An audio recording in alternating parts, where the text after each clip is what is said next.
It was the cold dawn of February 13th, 1990.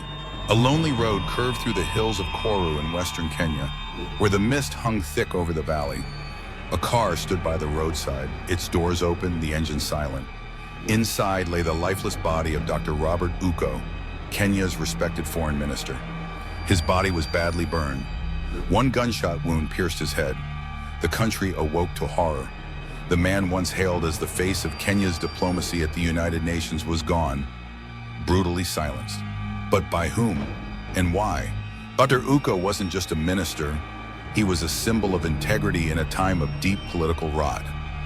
Educated abroad, refined and deeply patriotic, he believed Kenya could rise through transparency and global partnerships. Yet behind his composed smile, he carried enemies, powerful ones. Rumors whispered through corridors of power. Ouko had overshadowed others during an international visit with President Moi. Western diplomats preferred to deal with him, and his clean reputation threatened those whose wealth came from corruption. In early February, Dr. Ouko attended a conference in Washington, D.C. with President Moi and other ministers. Witnesses later recalled tension in the Kenyan delegation, bitter exchanges, jealous glance, and whispers about disloyalty. When they returned to Nairobi, Ouko confided to his secretary, "I fear I might be removed from my post, or worse." 2 days later, he vanished from his home. His car was found abandoned. His body was discovered at the foothills of Gat Alila. The Kenyan public demanded justice. A British detective team, led by Superintendent John Troon, arrived to investigate. Troon uncovered inconsistencies. Ouko's official diary was missing pages. Phone logs were erased. Neighbors reported seeing government vehicles the night he disappeared. Whispers spread Ouko had been taken from his home by men close to the State House. A secret meeting had been held. Shots were heard hours later, but no one dared speak openly. Fear gripped everyone. In the following months, names began to surface, some too powerful to touch. It was alleged that Ouko had discovered massive misappropriation of funds and intended to expose it.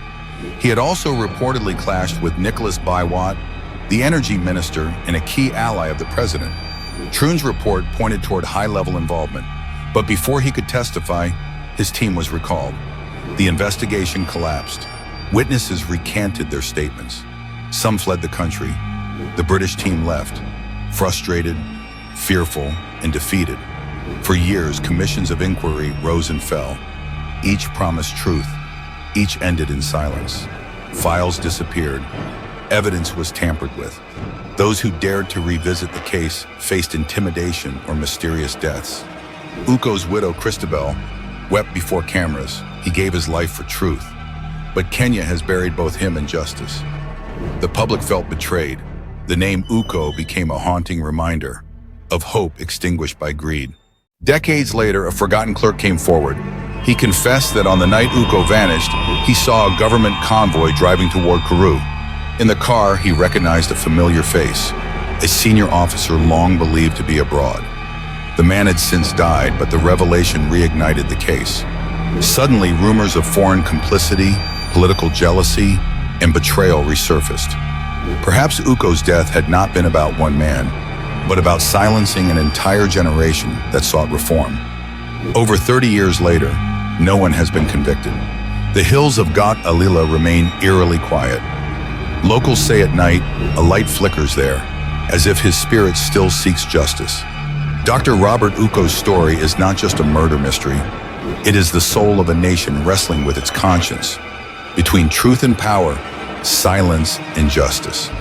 When the powerful fear the truth, he once said, even honesty becomes dangerous. Like and subscribe for more gripping, true stories of Africa's hidden truths.